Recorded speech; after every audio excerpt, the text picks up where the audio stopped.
Thursday afternoon. Welcome into D. Armstrong WLTV Facebook Live. I'm still amazed. It's already the second week of January. Time flies, and you know my saying is, you better get it done if you want to get it done. And these gentlemen have something that you might want to consider. They are beekeepers. I have this afternoon Paul Berry, and I have Jim Ellis, and we're going to be talking about the magnificent world of bees. Absolutely. Thanks for being with me, gentlemen. Sure. Wow, people watching today, one of the first things, especially this time of year, so we can either confirm this or say that it's not going to happen. Can you make a little money being a beekeeper? You can. Okay. I wouldn't go into it with that in mind. Just to make money? Right. Okay. It is, for most people, it's a hobby, Uh-huh. and it's a very rewarding hobby. It's a lot of fun, very interesting. But to make money, you've got to make an initial large investment to do it. And what are we talking? Oh, gosh. What would you say, Jim? $20,000, $30,000 to get If you at want to least be commercial. started? Yeah, if you want to go commercial. Okay, so we're going to be talking about a hobby, and maybe That's right. we're going to talk about junior beekeepers, and maybe the kids making just a little bit of money, selling some honey. Sure. Oh, sure. Okay, Yeah. put a little change in the kids' pockets. That's right. Okay, let's see some video. I pulled up some wonderful video, and it's courtesy of public broadcasting of different scenes of bees here, bees pollinating. We hear so much about the problems that we've had with it, beekeepers losing bees. What do you see, gentlemen, when you see that? Well, that's actually a bumblebee. It's not a honeybee. Oh, tell me the difference. You the- see this novice went out there and grabbed some. How do you know what a bumblebee is versus a honeybee? Well, a bumblebee is much larger than a honeybee, Okay. and it has a lot of small hairs on its thorax. Wow. And if you look at that bee, Uh-huh. it is slick. It doesn't. You can't see hairs on its back. Wow. Well, I'll tell you what. We'll switch really quickly because I know I have a honeybee coming up because it is the queen bee. I actually showed a video, and as we get into this, the queen bee taking off on her flight to mate, and I don't know. Is it gruesome? The narrator said that the males that mate with her never return. They die That's right. immediately after inseminating her. So this is a honeybee. That's correct. Okay. And so tell me the difference. The difference, of course, is just they're a different. They're the same species, but Mm-hmm. they're a different race, I guess, of honeybee. Mm-hmm. The honeybee is, and the bumblebee as well, are both beneficial insects. They don't cause any trouble. They don't harm anybody unless you mess with their hive or you try to accost a bee on a flower. Okay. They don't sting you. They don't want to sting you. None of the bees actually do. The reason for that, of course, is they don't want to sting you. They die when they do. I don't think a lot of us know that when a bee stings you, they die. Within about 2 hours. Okay, so they try to avoid a sting if possible. Right, Right. they're only stinging to protect babies and eggs in most cases. So if you're not disturbing the colony itself, usually if you disturb a honeybee on a flower, they'll fly away. Wow. Now, if it's a wasp or a hornet, that's a different story. They're more aggressive. Okay, well, let's talk. Why would someone find this interesting?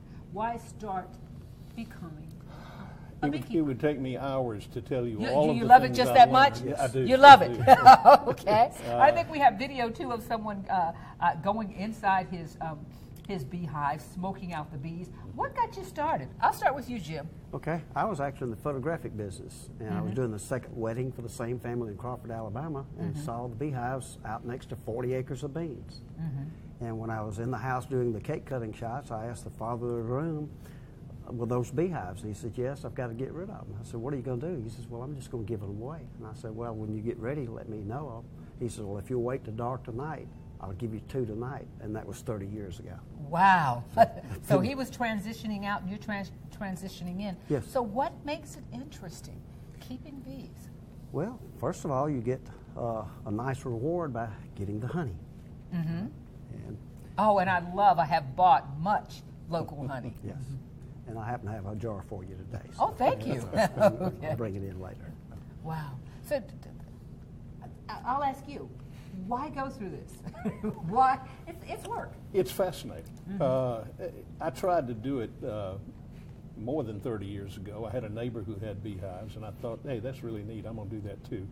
And I bought a hive and put it down on a creek bank, and within a year, the creek overflowed and my bees washed down the creek. Unknown to me, bees can't swim. So I lost my hive, and I put off my interest until I got close to retirement. And I felt like that was a good way to keep me learning and educated and active in my retirement years. And it's been way, way more than that. It's been fascinating. There's so much to learn. There's so many interesting facts about honeybees.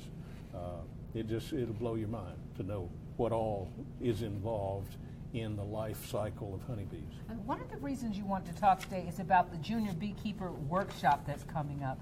And immediately when I saw that, because my daughter and my son, they're always trying to interest the kids in something, because if you don't interest them in something, they're going to be interested in something else. You know? Right, exactly right. So why bring the kids in to learn to be a junior beekeeper?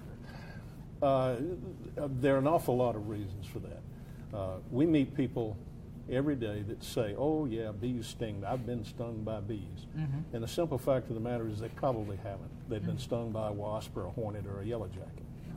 When a honeybee stings you, she leaves her stinger behind because it has a barb on it. It stays in your skin. She flies away and it tears part of her abdomen off, and they die. A wasp and a hornet and a yellow jacket can sting you as many times as they want to. There's no barb, and they just can sting you repeatedly. If you've ever stepped in a yellow jacket nest, you know what I'm talking about. Oh, no, and don't want to. No, it's horrible.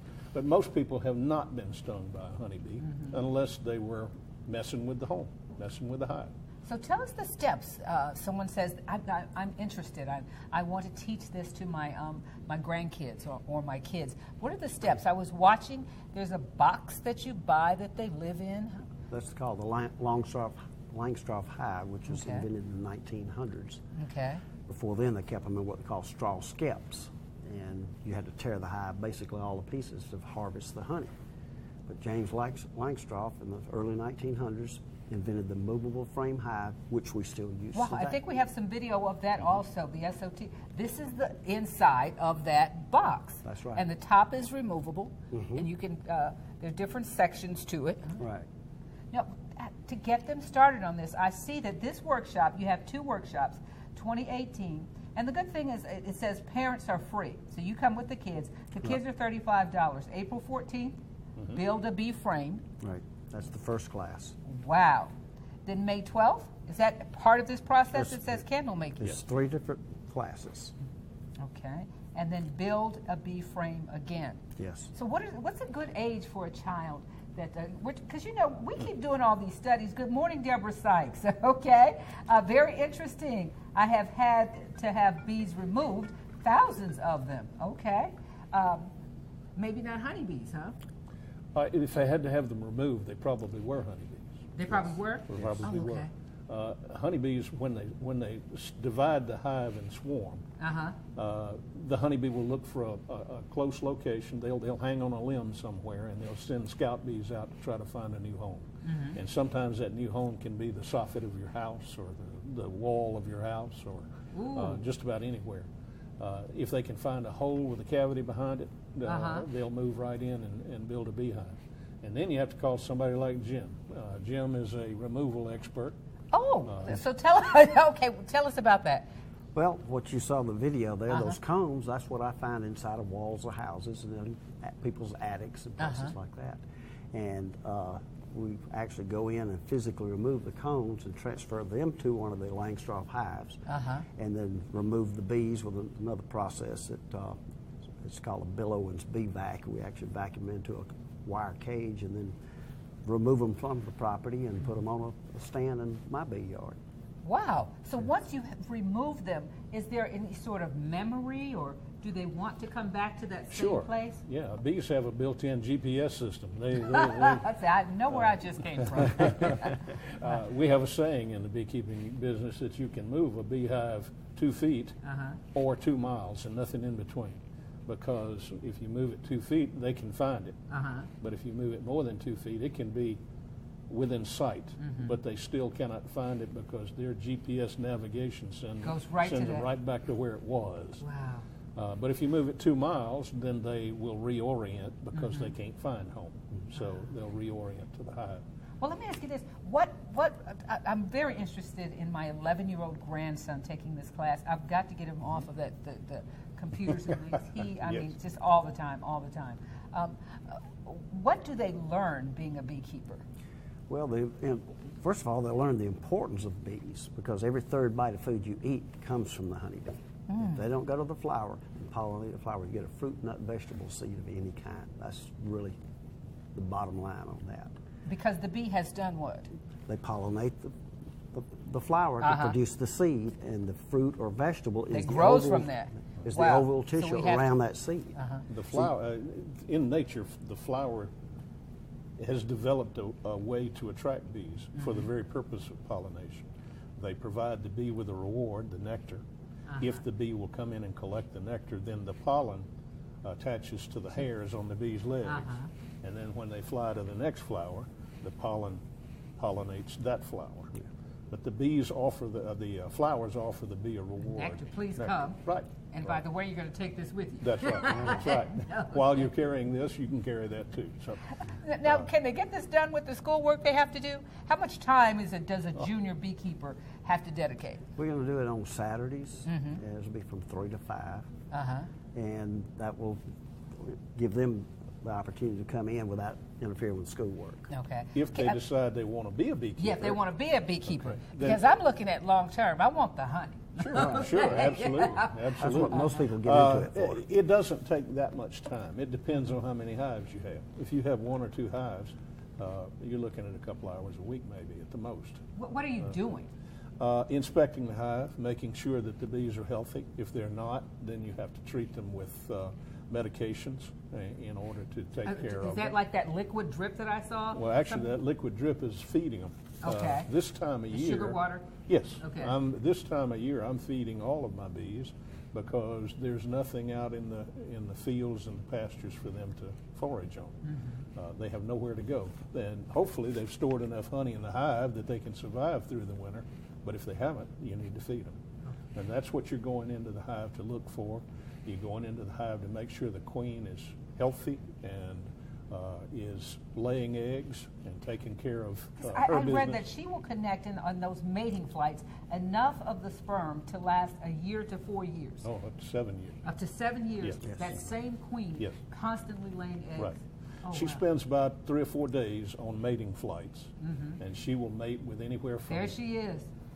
from 17 to 25 male bees. And that's the bees, the male bees circling her. I was just amazed at the video. And they're all waiting their chance to mate with her. I've seen this video. It's a fabulous video. I don't know how they did that. And Me neither. only the strongest, fastest flyer is the one that she mates with, and that usually takes place 15 to 1,800 feet in the air. Wow. And why is it that once mated, they die? Do we know? Yes, because they leave their reproductive organ behind in the queen. And it's just like the sting. It tears part of the male's abdomen off gosh. when they do. Usually, when a male bee mates with a queen, he falls off dead as a hammer and falls to the ground. Oh, wow. Now she will expel that reproductive organ and get ready for the next one. Wow. Deborah Sykes has a question. Can a sick bee contaminate and kill the other bees in the hive? Sometimes. Depends on what. How do they get sick? There are all kind of funguses and viruses and pests that get in the hive. We have all of the talk about us losing honeybees is as a result of a mite that was imported into the United States in 2008. Actually, before that. But nevertheless, that mite doesn't kill the bee, but it carries viruses from one bee to the next, and it can spread very quickly throughout a hive. So part of our job as beekeepers is to try to kill this mite. But it's really, really tough to kill a bug that lives on a bug without killing Without the bug. killing the bug Right. that it's living on. So- Okay, all right. She says, sounds like something that should happen to human males. Oh! Gee, thanks. I shouldn't have read that, Deborah, but thanks so much. Okay, for being with us here on WLTZ Facebook Live. Okay, let's talk money. I want to take my kid to the beekeeper workshop, and the child says, I love this, Grandma. How much money is it going to take for me to help him get Typically, to get started, it takes between $400 and $500 for that first hive. for the first time? The reason for that is you have to buy protective clothing, you have to buy the tools to work with the hive, and the hive itself, you buy the bees. The subsequent hives that you purchase are probably in the range of 250, maybe at the most. So if you want more, how many hives do you have? 26. 26. How many do you have? 35. 35. Wow. So how much time? That's part of your retirement life now, huh? That's so what how much, mine is, So yes. you get up in the morning and or do you do that? No, No? not every day. It doesn't require it every day, but I do get on my Kawasaki mule and I cruise through my bee yard and see which hives are using the sugar water that I've given them. And those that are using it quickly, I have to go back to my shop and mix up more And sugar I saw it was a water. 1-to-1 mixture of That's sugar right. to water. By weight. That's yes, 1 by weight. pound of sugar to 1 pound of water. Right. Oh, okay. A gallon of water is 8.34 pounds. Okay. So Wow. it's pretty dense. So that's a lot of sugar. Yes, it is. Okay. And a beehive can actually consume 10 pounds of sugar in a week. Woo. So people wonder why honey's so expensive. Is the upkeep. Oh, and there is an expense, there is the upkeep, but the numbers of beekeepers is growing, which is. means that somebody's loving it, huh? Yeah, It absolutely. is. Well, it's fascinating. become a natural thing to do. Since bees contribute so much to our society, people get interested in that and enjoy keeping bees in their backyard. We have beekeepers in every neighborhood in Columbus, just about. What am I looking at right here? What do we see? They're building the comb. Out of, Beeswax and that comes from, from them consuming the honey. They secrete flakes of wax. so from they organs. secrete that wax, Yes. and Right. those individuals, wow. The colony has to eat 8 to 10 pounds of honey to produce 1 pound of beeswax to build that comb. Wow. So the honey that we retrieve is what, excess honey? It's what we call surplus. Surplus honey. If you take too much, then you've got to spend a lot of money on sugar. So if you leave them enough to survive through the winter, you spend less money on sugar. Okay. When is the harvest? I harvest in August, the 1st of August. And we do it at Oxbow in July, and we do Why? we do it as a show. Oh, okay. We have beehives at Oxbow Meadow, and we actually do a public show. This past year, we actually did 5 shows. There were so many people that came to it. Wow, this is awesome. Did we leave anything out? Because Yes. these are the, okay, go ahead. We are offering an adult bee course. Okay. It is probably the best course I've seen anywhere around. It starts on February, the last weekend in February. 24th. The 24th. We teach 2 hours every Saturday afternoon for 6 weeks. And in that period of time, we teach people to go from not knowing anything to actually taking bees home with them and establishing their own hive 6 weeks Oh, later. I love it. I love So it. that's at Oxbow Meadows, and it starts the 24th of February. The cost is $100, and we provide textbooks.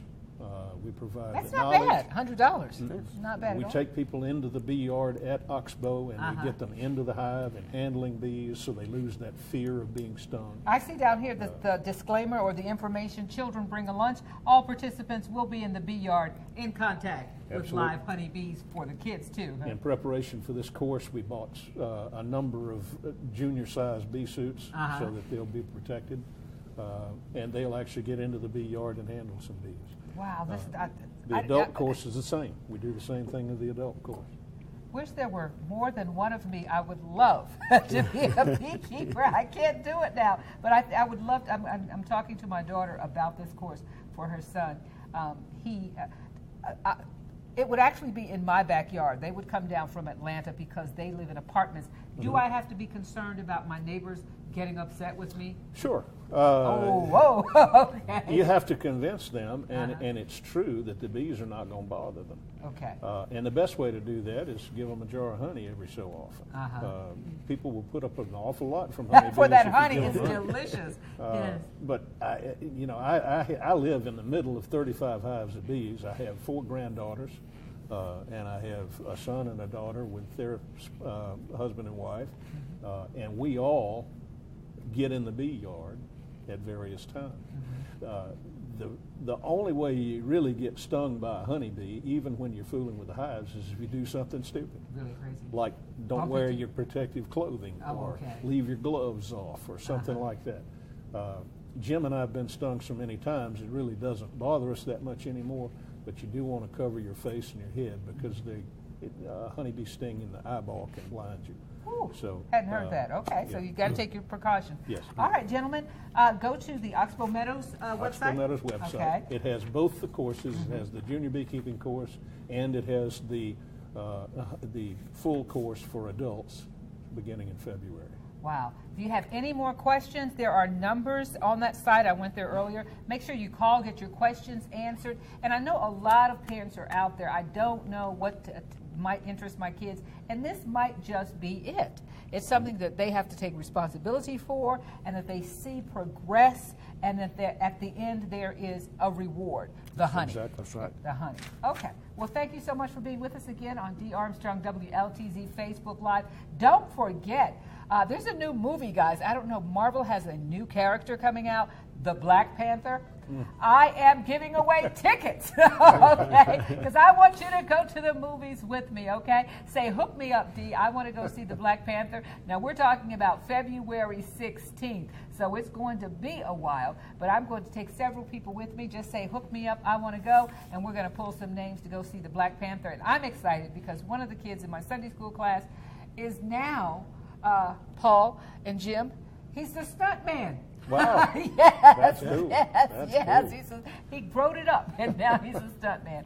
So just say, hook me up for that, and make sure you check out the Beekeeper Workshops for adults and kids at Oxbow Meadows. I'll see you tomorrow.